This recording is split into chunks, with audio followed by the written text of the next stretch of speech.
এটা তো প্রথম উনি নিয়ে গেলেন খাজা সাহেব রহমতুল্লাহ, ওনাকে ওনার শায়েখ খাজা ওসমান হান রহমতুল্লাহ কাবা শরীফ নিলেন, নিয়ে কবুল করেন, আল্লাহ কবুল কবুল করলাম। এবার রজব শরীফ নিয়ে গেলেন, নিয়ে আসছে, উনি কবুল করেন, উনি কবুল করছেন, সালাম দিলেন, কিন্তু উনি তো মাথা নয় দাঁড়ায় রয়েছেন। সুলতান খাজা গরিব নওয়াজ হাবিবুল্লাহ উনি মাথা নয় দাঁড়ায় রয়েছে চুপ করে। তুমি দেখতেছেন যে কি ব্যাপার, তুমি আমাকে সালাম দিলেন না? তিনি বললেন যে আমি, আমার সাথে আমার কোন অস্তিত্ব আছে এখানে? আপনি তো আমাকে সালাম দিতে বলেন নাই। তখন বল সালাম দেন, উনি সালাম দিলেন। এই যে বিষয়টা, এই যে ফানাফি শেখ যিনি হয়েছেন, এই ফানাফি শেখ হওয়ার কারণে উনি ফানাফি রসুল হয়ে গেলেন, ফানাফিল্লা হয়ে গেলেন। সুবহানাল্লাহ। এই তো সুরাইটা মানুষ বুঝবে না, মানুষ কুফরি ফতোয়া দিব না, নাউযুবিল্লাহ।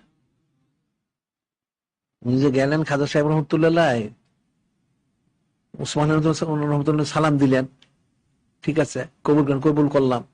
উনি তো সালাম দেন নাই, উনি মাথা নিচু করে দাঁড়িয়ে রয়েছে। তিনি বললেন যে আপনি সালাম দিলেন না, তুমি আমার কি কোনো অস্তিত্ব আছে এখানে? আপনার হুকুম মতো আমি সালাম দিতে পারি না।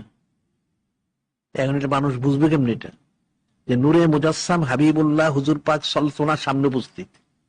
এখানে উনি বলতেছেন যে আমি আপনার অনুসারে কি করে সালাম দেই? তো মানুষ এটা বুঝবে কোত্থেকে?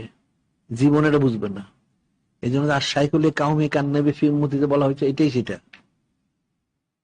পরে উনি বললেন সালাম দিন, সালাম দিলেন, সেটা তো সোজা জিনিস না।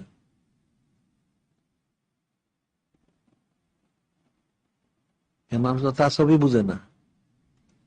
তাসাম না বুঝলে আর নূরে মুজাসসাম হাবিবুল্লাহ হুজুর ওনার হাকিকত বুঝবে কোত্থেকে? কোনোদিন বুঝবে না।